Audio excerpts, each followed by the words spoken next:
तो फ्रेंड्स आज हम देखने वाले हैं मैं यक्षिनी तेरी मौत। ये ऐसी कहानी है जो सुन के आपके भी रोंगटे खड़े हो जाएंगे। विश्वास नहीं तो पूरा देख कर देखिए। तो चलिए स्टार्ट करते हैं। रात के 2 बज रहे थे और विराट मेघालय और असम बॉर्डर के बीच पड़ने वाले किश्नोई नदी पार कर रहा था। दूर दूर तक अंधेरा छाया हुआ था। एक गहरे सन्नाटे ने किश्नोई नदी को घेर रखा हुआ था और उसी नदी के ऊपर काले बादल मंडरा रहे थे, जिन्हें देखकर ऐसा लग रहा था कि किसी भी पल वह बरसने वाले हैं। नदी में घुटनों तक पानी था जो धीमी रफ्तार के साथ बह जा रहा था। विराट के एक हाथ में मोबाइल का टॉर्च था तो दूसरे हाथ में साइकिल का हैंडल था। विराट पैदल पैदल मोबाइल के टॉर्च की रोशनी के सहारे नदी पार कर ही रहा था कि तभी उसका मोबाइल बजने लगा। विराट फोन उठाते ही कहता है, हाँ वंदना बोलो। मोबाइल के अंदर से एक औरत का आवाज सुनाई देता है।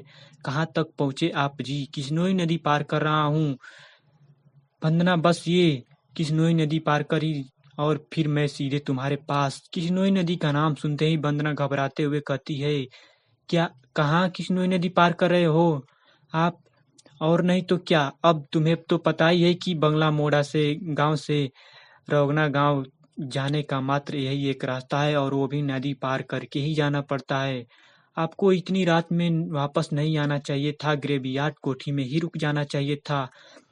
आपको पता नहीं है? आपको पता है ना नदी के पास वो घूमती है? विराट हैरानी के साथ पूछता है। वो घूमती है मतलब आपको सब पता है, फिर भी आप जानबूझकर ऐसा बोल रहे हैं ना? माँ जी ने बताया था कि नदी पार करते वक्त उसका नाम नहीं लेना चाहिए वरना वो सच में आ जाती है। वंदना, तुम भी ना कहा माँ की बातों में आ गई। ऐसा लगता है माँ ने तुम्हें भी यक्षिणी की कहानी सुना दी है। विराट अपनी बात पूरी करता उससे पहले ही वंदना घबराते हुए कहती है, चुप हो जाओ। हे काली माता, मेरी पति की रक्षा करना। अनजाने में इनसे जो अनर्थ हुआ उसके लिए मुझे माफ करना। अब ये उसका नाम नहीं लेंगे। विराट हंसते हुए कहता है, क्या वंदना, तुम भी ना ये यक्षिणी वाछनी कुछ नहीं समझी? तुम ये सब बस मनगढ़ंत बातें जो गांव में वालों ने बनाई है और कुछ नहीं। आप नहीं मानते तो मत मानिए, मैं तो मानती हूँ। आप जल्दी से घर आ जाइए बस। हाँ वंदना, आ रहा हूँ, बस ये नदी पार कर लूँ पहले। अच्छा मैं रखती हूँ। अरे ऐसे कैसे? तुम्हें नहीं लगता कि तुम कुछ भूल रही हो? मैं कुछ भूल रही हूँ? क्या भूल रही हूँ? यक्षिणी के बारे में याद रख सकती हो लेकिन याद नहीं रख सकती हो कि आज हमारी शादी का सालगिरह है। गलती हो गई जी, माफ कीजिएगा। आपकी फिक्र तो मैं भूल ही गई थी। विराट मुंह बनाते हुए कहता है, अब भूल गई तो इसकी सजा तुम्हें मिलेगी। सजा के लिए तैयार रहना। वंदना प्यार से पूछती है, अच्छा तो क्या सजा देंगे? अब तुम्हारी सजा यही है कि आज तुम्हें रात भर जागना पड़ेगा। वंदना शर्मा जाती है और शर्माते हुए कहती है, आप भी ना कैसी कैसी बातें करते हैं आप। अरे अपनी पत्नी से ऐसी बातें नहीं करूंगा तो किससे करूंगा? ठीक है आ जाइए, मैं इंतजार करूंगा आपका, जल्दी आना। वंदना फोन कट कर देती है और विराट वापस से नदी पार करने लग जाता है। विराट ने एक दो कदम ही आगे बढ़ाए कि तभी उसको पायल बजने की आवाज सुनाई देती है। विराट को लगता है कि पीछे से कोई लड़की भागते हुई निकली हो। पायल की आवाज सुनकर विराट जहां पर था वहीं पर रुक जाता है और पीछे मुड़कर देखने लग जाता है। जब वो पीछे मुड़कर देखता है तो अंधेरे के सिवाय और उसको कुछ भी नहीं दिखाई देता है। पीछे कोई नहीं था। ये वंदना भी ने याचनी का नाम लेकर मैंने मेरे मन का वहम डाल मेरे ये वंदना भी ने याचनी का नाम लेकर मेरे मन में उसका वहम डाल दिया और वही वहम मुझे डरा रहा है। अब मुझे और वैसे भी खुद वचनी से मिलना है। बड़े चर्चे सुने हैं उसका, सुना है बड़ी खूबसूरत है। इतना कहकर विराट वापस से अपने आगे बढ़ने लग जाता है। विराट मुश्किल से एक दो कदम ही चला था कि तभी उसे नदी के किनारे पर एक काला साया दिखाई देने लग जाता है। उसे काले साये को देखकर विराट के कदम अपने आप थम जाते हैं। साये को देखकर ऐसा लग रहा था कि जैसे विराट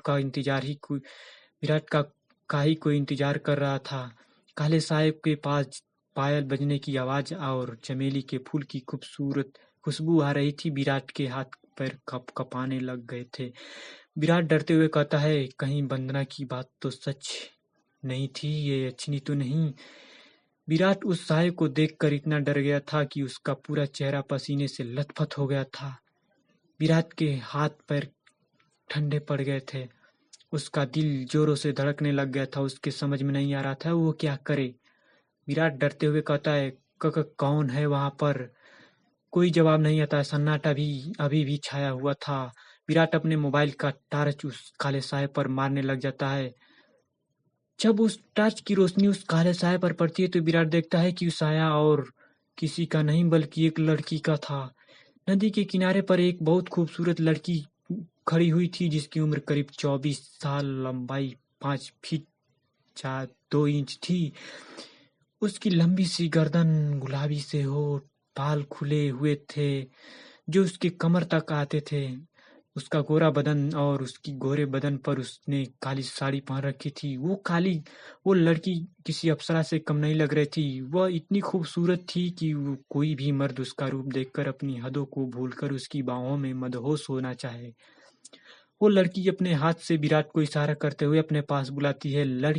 उस लड़की को देखकर विराट भूल गया था कि यक्षिनी जैसी भी कोई चीज होती है। विराट अपने साइकिल को वहीं पर छोड़ देता है और जल्दी जल्दी उस लड़की के पास जाने लगता है, जैसे के बदन में कोई आग लग गई हो। विराट उस लड़की के पास जाकर उसे धीरे से पूछता है, कौन हो तुम और यहाँ पर क्या कर रही हो? तुम्हारा क्या नाम है? उस लड़की अपने चेहरे पर मुस्कान लाते हुए कहती है, नाम में क्या रखा है, जो रखा है काम में रखा है। कैसा काम? विराट अपनी आंखों में देखते हुए कहता है वही काम जो तुम घर पर जाकर अपनी पत्नी के साथ करने वाले हो। तुम उसे आज रात भर जगाना चाहते थे ना? क्या तुम मुझे नहीं जगाना चाहोगे? उस लड़की की आंखों में एक नशा सा था, जिसे देखकर विराट सब कुछ भूल गया था कि ऐसा रहा था कि जैसे वो उसके बस में आ गया हो। विराट भी उस लड़की की आंखों में देखते हुए कहता है, हाँ क्यों, हाँ क्यों नहीं, मैं तुम्हें आज रात भर, कल परसों नरसों जगा कर रखूंगा, सोने नहीं दूंगा। इतना कहते ही विराट उस लड़की को अपने सीने से सटा लेता है और अगले ही पल दोनों नदी के किनारे पर रेत की निस्वर्स पड़े हुए थे। दोनों के जिस्मों की गर्मी रेत से उसके शरीर पर चिपक गई थी। उस लड़की के बदन से चमेली के फूल की खुशबू आ रही थी। लड़की नीचे थी और विराट उसके ऊपर। विराट के माथे की पसीना उसके साफ जाहिर कर रहे थे कि वह थक चुका था। अब उसके बदन की सारी ताकत खत्म हो चुकी थी। पर उस लड़की का चेहरा देखकर ऐसा लग रहा था अभी भी कुछ हुआ ही नहीं। उसके अंदर का प्यास अभी भी नहीं बुझी थी। विराट अपनी चरमोकर्ष अवस्था में पहुंचने वाला था और कुछ ही पल में वो लड़की के बदन से ध्वस्त होने वाला था। तभी उसकी नजर लड़की के वक्ष पर पड़ती है। वो देखता है कि उस लड़की के वक्ष पर धीरे धीरे झुर्रियां आने लग गई थी। उसके हाथ पैर की नसें बाहर निकलने लग गई थी। उसके बाल काले सफेद होने लग गए थे। देखते ही देखते वो लड़की अचानक बूढ़ी सी औरत में तब्दील हो जाती है। यही सब देखकर विराट की आंखों में फटी रह गई। उसका गर्म बदन अचानक से ठंड पड़ गया था। विराट कपकपाते हुए कहता है, कौन हो तुम? वह लड़की धीरे से कहती है, मैं यक्षिनी तेरी मौत हूँ। यह सुनकर विराट के रोंगटे खड़े हो जाते हैं और वो झट से उससे दूर होने लगता है। पर उसी वक्त यक्षिनी उससे अपने दोनों हाथों से पकड़ लेती है और कहती है, अभी कहाँ जा रहे हो प्रियतम? अभी मेरा प्यास बुझी नहीं है। तुम तो मुझे कल परसों नरसों तक जगाना चाहते थे। क्या हुआ, थक गए या डर गए मेरा असली रूप देखकर? हा हा हा। विराट उसका खौफनाक चेहरा देखकर इतना डर गया था कि कुछ भी बोल नहीं पा रहा था। उसको यक्षिनी की आंखों में खुद की मौत नजर न आ रही थी। यक्षिनी गुस्से में कहती है, वासना की प्यास में तू ये भूल ही गया कमीने। तेरी पत्नी वंदना तेरा घर पर इंतजार कर रही थी और तू यहाँ पर मेरे साथ। तुम मर्द कभी एक स्त्री से प्यार कर ही नहीं सकते। तुम्हारी हवस कभी खत्म नहीं होने वाली। इतना कहकर यक्षिनी अपना हाथ विराट के सीने पर रख देती है। यक्षिनी के लंबे लंबे बाल, काले नाखून जो चाकू की तरह पहने थे। विराट डरते हुए कहता है, नहीं नहीं, ऐसा मत करो, मुझे जाने दो। जाने ही देती देर तो रही थी, भोली भाटौला। इतना कहकर यक्षिनी अपना हाथ विराट के सीने में अंदर घुसा देती है। उसी वक्त जोर के काले बादल गरजने लगते हैं और बारिश होने लग जाती है। विराट के शरीर का खून नाखूनों के साथ यक्षिनी के शरीर में जाने लगता है। जैसे जैसे खून शरीर के अंदर जा रहा था, वो वापस से जवान होते जा रही थी। यक्षिनी वापस से अपने पुराने रूप में वापस आ गई थी और विराट का शरीर खूब सूख कर सफेद पड़ गया था। उसके अंदर खून की एक बूंद तक नहीं थी। पर उसकी धड़कनें अभी भी चल रही थी। यक्षिणी अपना मुंह विराट के कान के पास ले जाती है और फुसफुसाते हुए कहती है, राम मरो नमरो राम रो नमरो।